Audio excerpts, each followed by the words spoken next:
আল্লাহর কথার কোনো আমার তো আমি কিছুই পাই না। মাথা কোনটা গোয়া কোনটা, এক মুখে যে দুই কথা কয়, হ্যাঁ মুখ কয় না হুক কয়।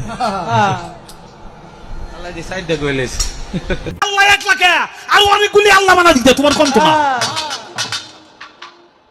কি, আমি কি অযুক্তি কথা বললাম না? অনেক অগণিত আল্লাহ হইতো। আসসালামু আলাইকুম। বাউল শিল্পী আবুল সরকার যে কাজটি করেছে এটি প্রচণ্ড জঘন্য একটি অপরাধ। সে আল্লাহ সম্পর্কে এমন মন্তব্য করেছে যা সৃষ্টিকর্তার অপমান, গোটা মানব জাতির অপমান।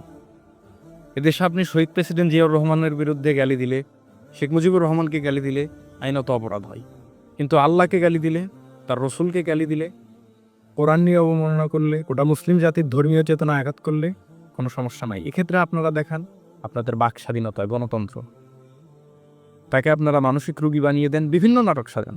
আপনার ঠিক সেই গণতন্ত্র কোথায় যায় যখন মুসলিম জনতা, তৌহিদি জনতা বাউল শিল্পী আবুল সরকারের বিরুদ্ধে মাঠে নামছে? তখন তারা ঠিক কাজ করছে না, আর তিনি আল্লাহর বিরুদ্ধে বলে ঠিক কাজ করেছেন। কিন্তু আল্লাহর প্রশ্নে মুসলমানরা ঐক্যবদ্ধ। এ বিষয়ে আমরা আপোষহীন, এ বিষয়ে আমরা কথা বলবই। এটি এমন এক বিষয় যে বিষয়ে একজন মুসলিম চুপ থাকতে পারে না।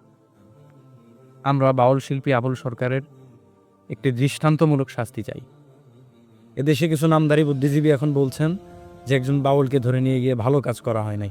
আপনাকে বুঝতে হবে তিনি বাউল হওয়ার আগে একজন অপরাধী।